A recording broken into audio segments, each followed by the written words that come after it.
Hello friends, welcome to my channel RK English Tutorial. আজকে আমরা English গ্রামারের একটা important topic parts of speech সম্পর্কে ভালোভাবে জানব। ক্লাসটি মনোযোগ সহকারে শেষ পর্যন্ত দেখবে। যদি ভালো লেগে থাকে অবশ্যই চ্যানেলটিকে সাবস্ক্রাইব করবে এবং লাইক কমেন্ট করে জানাবে। What is parts of speech সেই সম্পর্কে সংক্ষেপে একটু জানবো।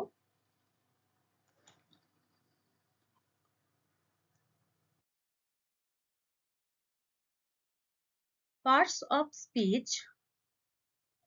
বা বাক্যাংশ, বাক্যে আমরা জানি বিভিন্ন ধরনের শব্দ থাকে আর এই বিভিন্ন ধরনের শব্দের আলাদা আলাদা কাজ থাকে। এই শব্দগুলির কাজের ভিন্নতার উপর ভিত্তি করে তাদেরকে ৮ ভাগে ভাগ করা হয়।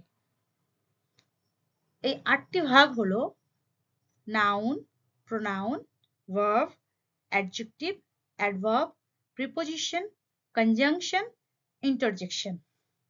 আরেকটু সহজ করে বললে নাউন বা বিশেষ্য, বিশেষ্য পদ, প্রোনাউন বা সর্বনাম পদ, ভার্ব ক্রিয়াপদ, অ্যাডজেক্টিভ বিশেষণ পদ, অ্যাডভার্ব ক্রিয়া বিশেষণ বা বিশেষণের বিশেষণ, প্রিপোজিশন পদান্বয়ী অব্যয় বা সম্বন্ধসূচক অব্যয়, কনজাংশন সংযোজক অব্যয়, আর লাস্ট হলো ইন্টারজেকশন বা আবেগসূচক অব্যয়। তাহলে পার্টস অফ স্পিচ ৮ প্রকার আমরা জানলাম। এগুলো সম্পর্কে আজকে সংক্ষেপে জানবো। পরের ভিডিওগুলোতে আমরা ওয়ান বাই ওয়ান ডিটেলসে একদম ভালোভাবে উদাহরণ সহ, ডেফিনিশন সহ, কিছু এক্সারসাইজ সহ ভালোভাবে শিখবো। চলো আজকে একটু সংক্ষেপে জেনে নিই তাহলে।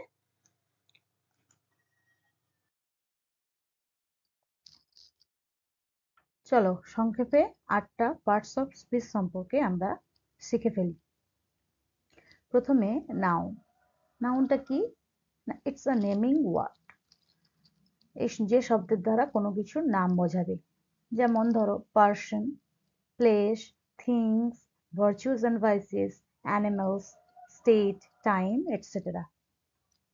কোনো ব্যক্তি, বস্তু, পশু পাখি, কোনো জায়গা, এই সমস্ত কিছুর যখন নাম বোঝাবে তখন সেটা হবে নাউন। ফর এক্সাম্পল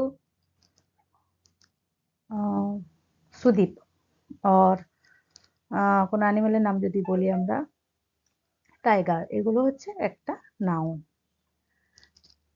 প্রোনাউনটা কি? না, প্রোনাউন হচ্ছে, দেখো, নাউন সাবস্টিটিউট, অর্থাৎ এক কথায় বললে নাউনের পরিবর্তে যে শব্দ বসে থাকে সেটা হচ্ছে প্রোনাউন। যদি বলি Sudip is a good boy, এখানে সুদীপটা নাউন। তারপর যদি বলি হি ইজ মাই ফ্রেন্ড, তাহলে হিটা এই নাউনের পরিবর্তে, সুদীপের পরিবর্তে বসেছে, তাই হিটা হচ্ছে প্রোনাউন। ওকে, তাহলে নাউন আর প্রোনাউন আশা করি ক্লিয়ার হয়েছে। আচ্ছা, তারপরে কি না ভার্ব। ভার্বটা কি? Doing, being, having word or word expressing an event or state. তাহলে কোনো রকম কাজ করা বোঝালে, হ্যাঁ, সেটা অ্যাকশনের সাথে হতে পারে আবার নাও হতে পারে, কিন্তু কোনো কিছুর কাজ করা বোঝালে সেটা ভার্ব হয়। এর ভার্বের মধ্যে অনেক কিছু ডিসকাস করার আছে, আমি একটা ক্লাসে পুরো ডিসকাশনটা দেব, আজকে অল্পই জানলাম। অ্যাডজেক্টিভ। অ্যাডজেক্টিভটা কি?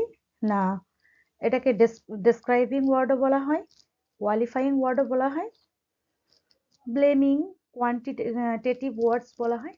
এই অ্যাডজেক্টিভ হলো যখন একটা শব্দ দ্বারা নাউনকে মডিফাই করা হয়। ওকে, নাউনের সম্পর্কে কিছু বলা হচ্ছে, যেমন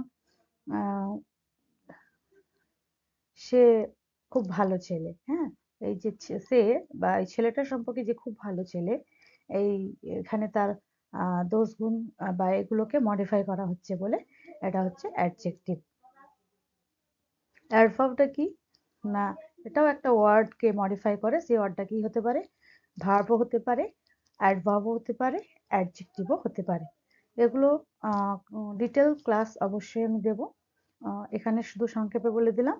তাহলে অ্যাডভার্ব ভার্বকেও মডিফাই করে, অ্যাডভার্বকেও মডিফাই করে, আবার অ্যাডজেক্টিভকেও মডিফাই করে। প্রিপোজিশন কি? প্রিপোজিশন হলো রিলেটিং ওয়ার্ড, অর্থাৎ যে শব্দ দ্বারা কোনো নাউন বা প্রোনাউনের, যে শব্দ অ্যাকচুয়ালি কোনো নাউন বা প্রোনাউনের আগে বসে আর তার পাশাপাশি যে শব্দগুলো আছে তার সঙ্গে সম্পর্ক করে থাকে, রিলেশন রাখে। ওকে, এগুলোর এক্সাম্পল আমি কয়েকটা লিখেছি। On, in, below, above, under, into, between, etcetera. তারপর হচ্ছে কনজাংশন, যেটা হচ্ছে সংযোজক অব্যয়। একে আর এক কথায় বলা যায় জয়নিং ওয়ার্ড, অর্থাৎ বাক্যের মধ্যে যে ক্লজ হোক, ফ্রেজ হোক বা সেন্টেন্স হোক, এইগুলোকে যখন যে শব্দ দ্বারা আমরা জয়েন করে থাকি তাকে জয়নিং ওয়ার্ড বা কনজাংশন বলে। এরকম কিছু শব্দ আছে, অ্যান্ড, ইফ, হ্যাঁ, or, for, but, because, etcetera. এগুলো, এই শব্দগুলো দিয়ে আমরা জয়েন করে থাকি, এগুলো হচ্ছে কনজাংশন। লাস্ট হলো ইন্টারজেকশন। ইন্টারজেকশন যেটা হচ্ছে আবেগসূচক অব্যয়। এই আবেগসূচক অব্যয় বেসিক্যালি আমরা যখন এক্সক্লেমেটরি সেন্টেন্স শিখেছিলাম, সেখানে এক্সক্লামেশন সাইন ছিল আর এক্সক্লেমেটরি কিছু ওয়ার্ড ছিল। হ্যাঁ, সেই ওয়ার্ডগুলো দ্বারা আমরা আমাদের সাডেন যে ইমোশন প্রকাশ করে থাকি, একে ইমোশন ওয়ার্ড বলা হয়। তাহলে হঠাৎ করে আমাদের যে আবেগগুলো আমরা প্রকাশ করে থাকি যে ওয়ার্ডটার দ্বারা, সেই ওয়ার্ডটাকে বলা হবে ইন্টারজেকশন। আজকে খুব সংক্ষেপে এই 8টা পার্টস অফ স্পিচ সম্পর্কে আমরা শিখলাম। প্রত্যেকটা parts of speech detail class দেব। সেই ডিটেল ক্লাসে আশা করি পুরোপুরি ক্লিয়ার হয়ে যাবে, সেখানে এক্সাম্পল সহ কিছু প্র্যাকটিসও থাকবে। আজকের ভিডিও এই পর্যন্ত। যদি ভালো লেগে থাকে অবশ্যই লাইক করো। Thank you.